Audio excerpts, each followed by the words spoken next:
gang, le défi d'aujourd'hui, c'était en lien avec le leadership puis en lien avec la compétence de pouvoir partir un feu. Donc, on a combiné le fait d'avoir du monde qui devait partir le feu, d'avoir un leader, d'avoir différentes tâches. Levez la main ceux qui ont réussi. Bon, c'est bon, t'as bien fait de sortir de l'écran, mais dans le fond, là, moi, j'aime mieux commencer en vous donnant la tâche, puis on va voir ensemble qu'est-ce qui aurait dû être fait pour que ça réussisse. Donc, moi, j'ai cassé des branches pendant que vous autres vous étiez là-bas. Puis là, pour les besoins du vidéo, j'explique que nous, ici, à côté de l'école, on a la chance d'avoir une dompe à neige. Donc, on peut faire un feu, puis année après année, remettre la neige, puis il y a du sable qui retombe, puis ça fait pas un site autour de l'école qui est dégueulasse. Donc, sur le feu, c'est quoi, Ophélie, que vous avez utilisé comme bois? Non, Ophélie! Pas... Des épines. Des épines? Ouais, des épines. Vous avez pris les épines ce matin, ils ont allumé pareil, même avec l'eau qu'il y avait? Oui. OK, parfait. Ben moi, j'en ai pris des secs sur un arbre. En dessous d'un arbre. Parfait. Moi, je vais y aller, puis au prochain cours, votre défi, ça va être ça. Plus le droit d'épines, plus le droit de boulot, juste du bois. Juste des branches. Juste des branches, rien d'autre. Comment qu'on l'allume, baba? On fait pas des branches. On va le voir ensemble. OK. Là, aujourd'hui, vous avez réussi avec vos techniques. Moi, je vous montre comment au prochain cours c'est évalué. Donc, Tantôt, ça s'est évanoui. oui, Ah ben cool. moi, ce que j'ai fait, j'allais chercher tantôt mon bois.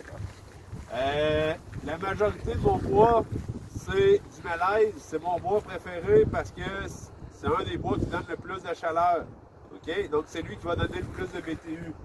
J'ai respecté la règle de la grosseur des branches pour mon petit doigt. OK? Pour que le feu ne dure pas pendant 3 jours. L'autre chose, souvent, ce qu'on a comme erreur quand on part un feu, c'est que dès que vous avez assez de bois pour le partir, vous le partez. Puis là, il y a du monde qui court dans le bois chercher du bois pour garder le feu allumé. Et moi ici, vous voyez, j'ai classé petit bois, moyen bois, gros bois pour être capable de partir mon feu. Puis un coup qui va être parti, j'ai juste à m'occuper de mon feu. Un coup que j'ai créé assez de chaleur avec mes petites branches, je vais pouvoir venir prendre mes branches qui sont moyennes. Quand mes branches moyennes vont être en feu, je vais pouvoir prendre mes grosses branches. Là, je vais aussi introduire, il y a 3 sortes de feux qui ont 3 propriétés complètement différentes. Donc, on va les voir avec comment on allume le feu. Là, c'est un bon matin venteux. Je sais que vous autres, je ne donne pas la boîte d'allumettes. Moi, je vais utiliser la boîte d'allumettes, je triche. OK? Vous avez le droit d'être jaloux. Je filme la vidéo. Oh shit, elle était forte. De toute façon, j'en donne une par personne. Vous prendrez la stratégie que vous voudrez. Ça part du pourrait. Ça serait supposé. Chris, on va utiliser ça. Ophélie, j'aimerais ça que tu parles comme il faut. Bon Dieu, on utilisera ça. Merci, Ophélie. Et donc là, mon petit bois va brûler le reste du petit bois. Je vais attendre que ça crée assez de chaleur pour pouvoir en mettre du plus gros. Bon, je vais laisser faire le vent ce matin. Là, mon bois commence déjà à être ciblé. J'ai déjà du bois à côté pour l'alimenter, pour pouvoir le faire grossir.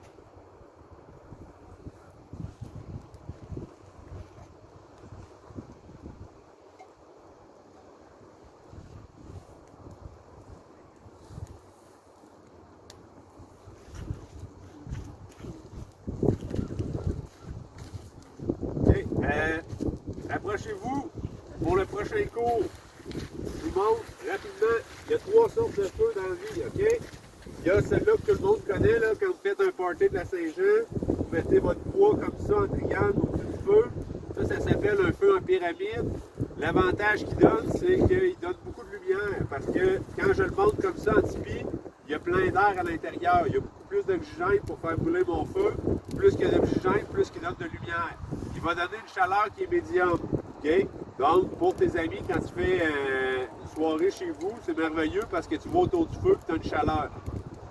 L'autre type de feu qui existe, si je prends, là je prends des branches qui sont autour de moi, là, mais si je suis dans le bois, je prends des bons arbres, j'ai parti mon feu, j'ai une chaleur, je viens prendre 3 ou 4 branches que je viens faire brûler ici au bout du feu. Puis là, au fur et à mesure qu'ils vont brûler pendant la nuit, je peux me réveiller et repousser mon bout de bois qui est brûlé.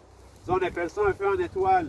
Lui, l'avantage qu'il donne, c'est que tu as besoin de moins de réserve de bois, mais il va te donner une chaleur que tu vas pouvoir garder toute la nuit. Puis habituellement, quand tu es en survie, le but, c'est pas de voir tes chums autour du feu, c'est juste d'avoir une chaleur et une lumière réconfortante. Là, vous voyez, mon bois commence à grossir, je peux grossir.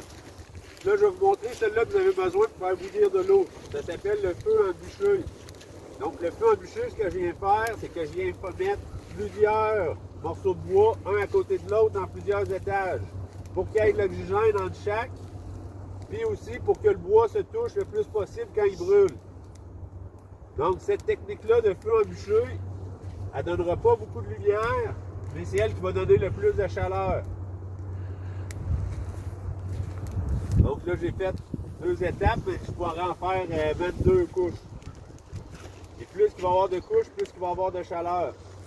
Là, le défi d'aujourd'hui, c'est de faire bouillir de l'eau. Là, en passant, je vous donne comme devoir, si au prochain cours, il faut que vous le trouver sur vos machines à Internet, combien de temps il faut faire bouillir de l'eau avant de pouvoir la consommer. Donc ici, je suis en train de faire un feu en bûcher. Vous voyez les différentes étapes. L'avantage, c'est qu'il y a beaucoup d'air qui circule entre. Les morceaux de bois sont proches un de l'autre, donc il y en a un qui brûle l'autre, c'est pour ça que ça donne beaucoup de chaleur. Si j'ai un ami qui a défoncé la glace l'hiver, puis que je veux le réchauffer, le feu de bûcher, je vais faire la même chose, mais plus gros.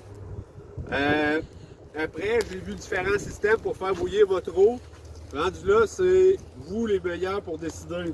Je pourrais juste mettre mon eau aussi dedans, comme ici dans mon setup, juste venir le mettre sur ma roche, puis ultimement, mon eau va bouillir.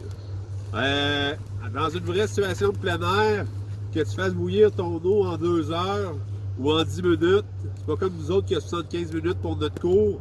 Le but, à la fin, c'est juste d'avoir de l'eau. Là, on va se dire les vraies choses dans une vraie situation de plein air. Si tu réussis à trouver une vieille canne dans le bois, c'est désolant, mais tu vas être content. Parce qu'elle va réussir à te faire bouillir ton eau, mais là, nous autres, c'est facile. Dans le cours, je donne les cannes à tout le monde avec du fil de laiton comme poignée. Est-ce qu'il y en a qui ont des questions pour le prochain cours? Là, je résume l'évaluation. Là, il y avait une équipe qui était pas mal. Vous allez être divisé en 2. Je ne vais pas avoir d'équipe de plus que 4 au prochain cours. Par équipe de 4, leadership. Donc, vous assurez d'avoir le matériel nécessaire. Vous allez bâtir vos feux.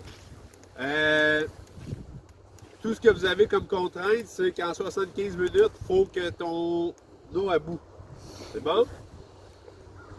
S'il n'y a pas de questions, on va couper ça là.